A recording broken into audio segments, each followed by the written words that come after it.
Muito boa noite a todos, uma vez mais reunidos para tratar do Evangelho no Lar.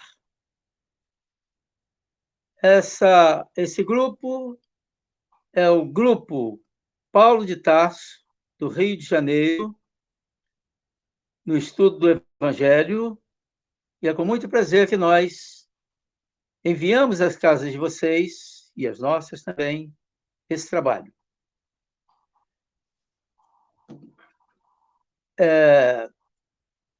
Vamos, então, à prece de abertura, e o que nós vamos estudar hoje? Evangelho segundo o Espiritismo, capítulo 3, itens 13, 14 e 15. Mundos de expiação, resgate e provas. Para essa abertura, eu convido a todos que façam uma breve prece de abertura mental. Está em aberto isto. Todos uma prece mental.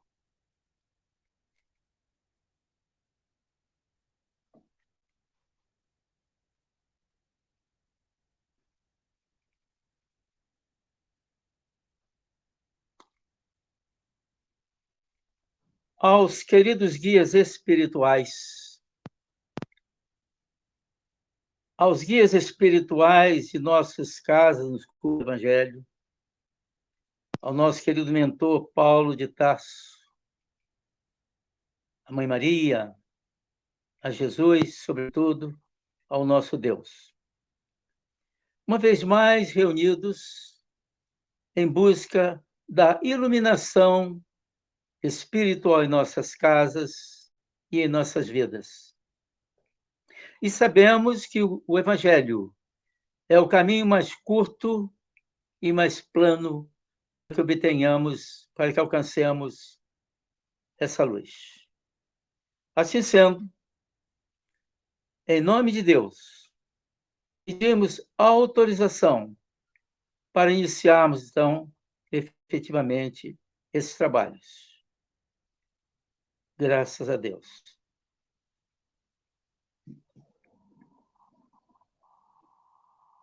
Estamos, então, passando a palavra ao comando Paulo César. Olá, queridos amigos, queridas amigas. Vamos dar início ao nosso estudo do Evangelho na noite de hoje, com a leitura do item 13, Mundos de Expiações e Provas, que é conteúdo do capítulo 3, Há muitas moradas na casa de meu pai. Esta mensagem foi transmitida por Santo Agostinho. E ele se pergunta: que posso dizer dos mundos de expiação que já não seja do vosso conhecimento? Visto que é suficiente observar a terra que habitais. Aqui Santo Agostinho diz que o nosso planeta é um planeta de expiações. E o que é uma expiação? Expiação é um ato ou uma ação de consertar, de corrigir, de harmonizar erros, reparar erros. Isso é uma expiação. Por isso, todas as coisas, se nós formos pegar um fato, ele pode ser uma expiação decorrente de uma ação nossa contrária à lei de Deus. Mas também pode ser uma prova. E qual é a diferença? Uma expiação normalmente está ligada a um fato passado. E uma prova está ligada ao nosso futuro. A espiritualidade e nós mesmos nos colocamos em prova em determinadas situações, como na escola. O aluno não tem que ir fazendo provas, fazendo testes, fazendo avaliações. Assim somos nós. E nesse mundo em que vivemos, a Terra, estamos todos, cada um de nós tem as suas expiações e as suas provas. A superioridade da inteligência, voltando ao texto, de grande número dos seus habitantes, indica que a Terra não é um mundo primitivo, destinado à encarnação de espíritos recém-saídos da mão do Criador. As qualidades inatas que possuem são provas de que eles já viveram e de que já realizaram um certo progresso. Mas os numerosos vícios nos quais estão inclinados também são o indício de uma grande imperfeição moral. Eis porque Deus os colocou sobre a terra, ingrata, para lhe expiarem suas faltas, por um trabalho penoso e pelas misérias da vida, até que tenham mérito para irem para um mundo feliz. E aqui, vamos fazer uma proposta. Muitas pessoas falam que a Terra é um planeta de provas e expiações. Mas o nosso planeta também é lindo. Vegetação, relevo, riquezas naturais. Mas o que o torna um planeta dentro das classificações de Kardec, né? Kardec deu 5 classificações didáticas dos mundos. É a falta da perfeição moral, a falta da compaixão, a falta de uma série de virtudes que ainda nos faltam. Uns têm alguns passos maiores na escala da humildade, outros têm mais passos na escala de como vencer o egoísmo e o orgulho. E assim todos nós temos as nossas imperfeições e as nossas qualidades. Estamos aqui todos para darmos as mãos uns aos outros. E a proposta é: a Terra é um mundo de expiações? Tem pessoas que falam: quando eu desencarnar, eu quero ir para um planeta superior. E por que não ficarmos aqui e, através de um compromisso pessoal de cada um de nós, de nos melhorarmos, de modificarmos comportamentos, de modificarmos ações, melhorarmos a nós, melhorando assim e influindo em todos aqueles que estão junto a nós de alguma maneira. Se não for para breve, que façamos como o semeador que saiu a semear, a parábola de Jesus, que plantemos e deixemos sementes, e que essas sementes possam florescer no coração dos seres humanos. E agora a nossa irmã Norma vai dar continuidade à leitura dos outros itens. Muita paz. Olá, queridos irmãos, muita paz em nossos corações. Vamos dando então continuidade à leitura do item 14. Entretanto, todos os espíritos encarnados sobre a terra não são para aí enviados em expiação. As raças que chamais selvagens são espíritos apenas saídos da infância e que aí estão, por assim dizer, em educação. E se desenvolvem ao contato de espíritos mais avançados. Vêm, em seguida, as raças semi-civilizadas, formadas desses mesmos espíritos em progresso. Estão aí, de alguma sorte, as raças indígenas da Terra, que cresceram pouco a pouco, depois de longos períodos seculares, e das quais algumas puderam atingir o aperfeiçoamento intelectual de povos mais esclarecidos. Os espíritos em expiação aí são, se assim se pode exprimir, estrangeiros. Eles já viveram sobre outros mundos, de onde foram excluídos em razão da sua obstinação no mal. E porque eram uma causa de perturbação para os bons, foram relegados por um tempo entre os espíritos mais atrasados, e que têm por missão fazer avançar, porque trouxeram consigo sua inteligência desenvolvida e o germe dos conhecimentos adquiridos. Por isso, os espíritos punidos se encontram entre as raças mais inteligentes. São aquelas também para as quais as misérias da vida têm mais amargura, porque há nelas mais sensibilidade e sentem mais o choque que as raças primitivas, cujo senso moral é mais obtuso.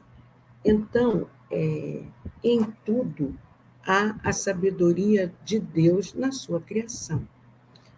Como nós vimos aqui na leitura, esses mundos de provas e expiações existem e nele se cumprem a justiça de Deus, a justiça do Pai. Vêm para esses mundos espíritos que não conseguiram desenvolver a asa moral, que dá o equilíbrio, não é verdade? Porque para que haja o equilíbrio do espírito, é preciso que ele tenha desenvolvido a asa da sabedoria ou da inteligência e a asa moral. Mas existem aqueles que ficam recalcitrando sem desenvolver as qualidades morais, que são aquelas com que a gente cumpre as leis de Deus. Assim, eles são exilados, como aconteceu com os irmãos de Capela, que para aqui vieram povoar o planeta Terra, para que, ao tempo que eles passam pela regeneração, deixando de ter aquilo que pudera ter outrora, um planeta mais desenvolvido, um planeta com as pessoas vibrando em grande parte, não é? Com a transformação moral já feita, para que eles não perturbem aquele planeta, ele passou pela transição e os capelinos foram exilados para a Terra. O mesmo processo está acontecendo agora com o nosso planeta, que está numa fase de transição. Os que tiveram a última oportunidade de aqui reencarnarem e não fizerem valer a pena essa bênção, esse bálsamo chamado vida, para que pudessem se lapidar, né, meus irmãos, em direção da evolução moral. Então, eles serão exilados. Eles não terão oportunidade de aqui reencarnarem novamente. Mas o Pai, ele é tão misericordioso que nesses planetas de provas e expiações, ao tempo que serve de escola para esses que são repetentes da série, que vieram para cá porque não honraram os conhecimentos já recebidos, mas eles não honraram, né? também serve de um educandário para aqueles que são ainda selvagens, ou como o Evangelho nos diz, né, os nossos indígenas, que ele considera, a espiritualidade considera semi-civilizados, né, intermediários entre os selvagens e os homens já que vivem em sociedade, né, civilizadamente. Uns vão ajudar aos outros a crescerem. Ao tempo que esses irmãos estão aqui espiando, eles estão, pela dor, conquistando um progresso que eles não fizeram pelo amor. Então, a presença simultânea da selvageria e da civilização na Terra é um fato material que prova o progresso que uns já fizeram e que os outros têm a fazer. E, gradualmente, todos chegaremos lá, porque todos nós, um dia, fomos selvagens, evoluímos do átomo até conseguirmos conquistar a condição de arcanjos. Esses exilados que aqui chegam, o Evangelho nos diz que são como estrangeiros, não é? E assim é porque eles progrediram intelectualmente e não progrediram na parte moral. Vamos exemplificar para que a gente possa entender bem. Por exemplo, um químico, ele teve toda a oportunidade de desenvolver-se intelectualmente, não é verdade? Mas se ele começa a produzir cocaína, ele sinaliza que ele não desenvolveu-se moralmente. A mesma coisa, um físico, se ele começa a produzir a bomba atômica, é um indício que ele tem a asa da sabedoria, da inteligência desenvolvida, mas falta-lhe o recurso de desenvolver a asa do amor, não é verdade? Assim, a gente vai agora dar continuidade à leitura do item 15. A Terra fornece, pois, um dos tipos de mundos expiatórios cujas variedades são infinitas, mas que têm por caráter comum servir de lugar de exílio aos espíritos rebeldes à lei de Deus. Aí, esses espíritos têm que lutar ao mesmo tempo contra a perversidade dos homens e contra a inclemência da natureza. Duplo e penoso trabalho que desenvolve a uma só vez as qualidades do coração e as da inteligência. É assim que Deus, em sua bondade, faz reverter o próprio castigo em proveito do progresso do espírito. Santo Agostinho, Paris, 1862.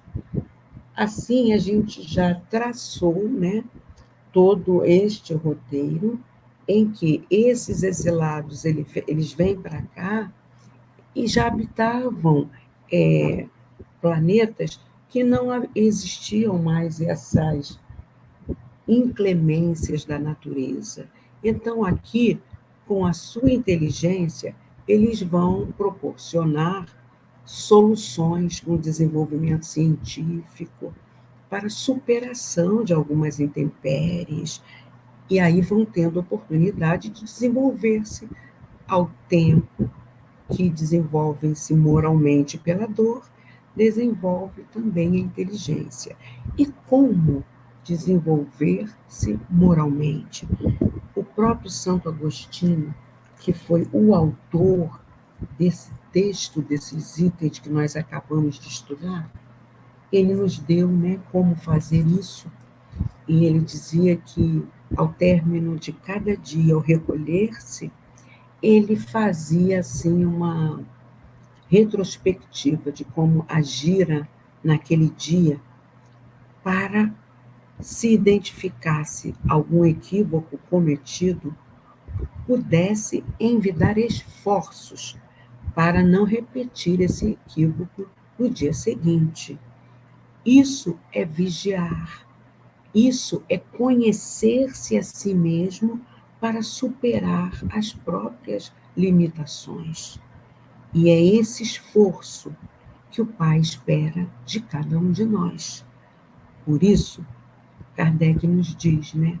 Reconhece-se o verdadeiro espírita por sua transformação moral e pelos esforços que faz para domar as suas más inclinações. Que possamos seguir sempre, vigiando e orando, contando com um comportamento adequado para que possamos atrair para junto de nós bons espíritos, e aí nosso coração estará em sintonia com eles. E onde nós estiver vibrando nosso coração, aí nós estaremos. Então, vamos vibrar no bem e no amor para progredir sempre. E agora passamos a palavra para o nosso irmão Hernandes. Do Evangelho, e mal comparando, nós nos lembramos aqui de Jesus transformando a água em vinho, isso é citado aí no Evangelho, etc. Então, para que nós façamos a magnetização da água, vamos ter um recipiente com água para transformá-la na fluidificação. É uma energização que nós vamos fazer com esta água. Como essa energia? Essa energia vai ser projetada com as mãos, mas ela vai ter que brotar da mente e do coração. É o coração com o amor. É a mente ativada com a inteligência. Eu tenho que pensar, dirigir o pensamento diretamente ao que estou fazendo ali. Então, pediria à espiritualidade, aos guias espirituais da cura, por exemplo, para que se dignassem transformar aquele recipiente de água que nós colocamos na água chamada fluidificada.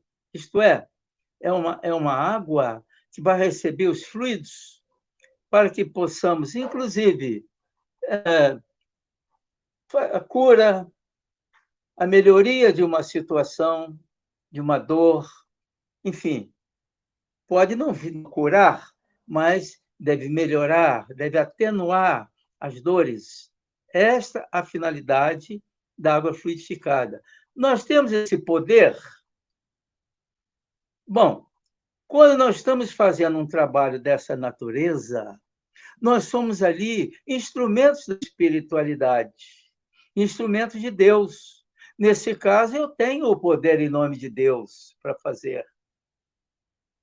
Eu, fulano de tal, não tenho poder disso, não. Mas, nesse ato, nós somos investidos desse poder, dessa possibilidade, dessa transformação em nome de Deus, em nome de Jesus, junto com Mãe Maria de Nazaré.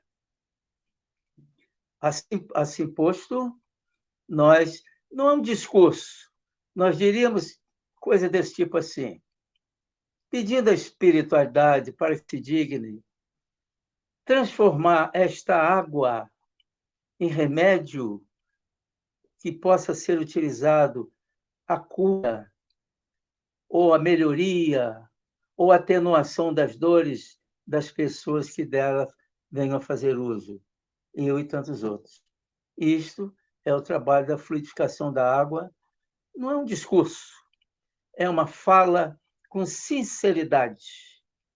Tem que ter uma fé no que está falando ali, tem que acreditar nisto, uma fé verdadeira. Se eu disser blá, blá, blá, blá, blá, blá, não vai acontecer nada. Mas eu tenho que estar ali imbuído da responsabilidade, da vinculação espiritual que eu represente ali naquele momento com Jesus, com Mãe Maria e com Deus. Eis aí o que se faria para a magnetização da água. não há um discurso, não. São palavras que a gente pode criar ali do fundo do coração e que a coisa vai acontecer. Vai. Se eu disser, será que vai? Aí não vai acontecer nada, porque duvidou. Mas se eu tiver uma fé verdadeira, uma sinceridade, em nome de Jesus, em nome de Deus, vai ocorrer, vai fluidificar a água, sim. Obrigado.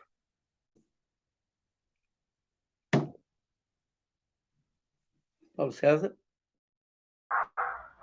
Prezados irmãos, nós vamos fazer a nossa prece de encerramento e, em seguida, algumas colocações bem rápidas, penso que seja de interesse de todos aqueles de nós que fazemos o Evangelho no lar.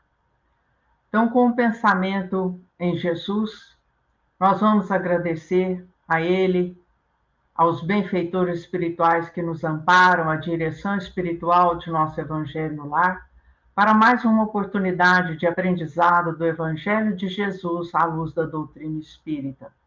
Rogando as bênçãos de paz para todos nós, encarnados e desencarnados, que sintonizamos nesta onda do bem, e que todos nós nos sintamos cada vez mais fortalecidos e encorajados para prosseguirmos em nossa jornada evolutiva.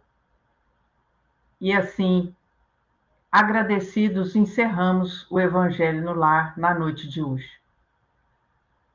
O que nós gostaríamos de lembrar para aqueles que já fazem o Evangelho no Lar é da importância de nós atendermos à sugestão de fazermos no mesmo dia e horário.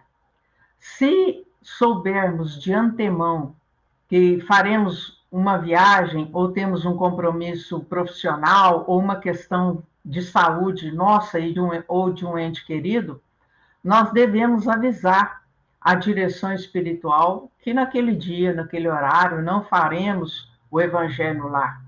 E se nós já tivermos condições de marcar uma outra data excepcionalmente, assim poderemos fazê-lo.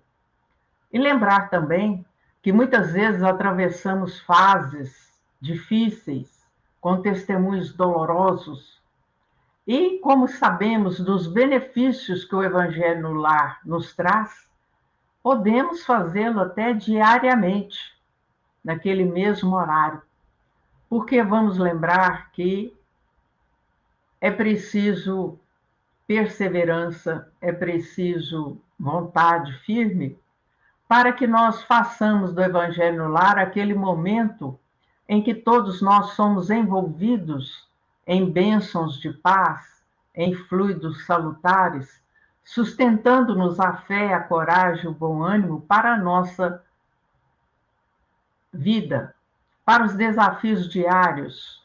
E assim, temos a certeza de que não só nós, mas todos aqueles que convivem conosco, encarnados e desencarnados, também serão beneficiados, usufruirão dessas vibrações harmoniosas que chegam nesses momentos curtos do Evangelho no lar. Então, que nós permaneçamos firmes, fortalecidos na fé e na esperança. Um grande abraço a todos e até o nosso próximo encontro.